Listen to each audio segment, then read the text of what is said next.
दुनिया की सबसे बेहतरीन कार्टून सीरीज। इस सीरीज में शिरकत करेंगे मोती ब्रदर्स।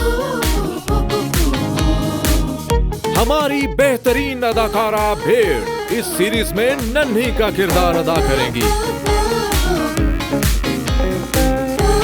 और कव्वे का किरदार अदा करने वाले हैं हमारे कालू।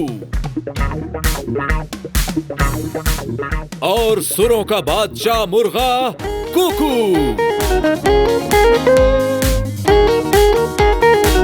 और हमारा चालाक लूमड़ समनू के किरदार में। और दुनिया का वाहिद ज़हीन गधा टंकू के किरदार में। और भेड़िया पेशे खिदमत है अपने ही नाम के साथ। और ये दरिंदा सिफ्त हैवान चीर फाड़ का माहिर शेर खान। और हमारी इंडस्ट्री के लेजेंड जनाब कलीला। सलाम।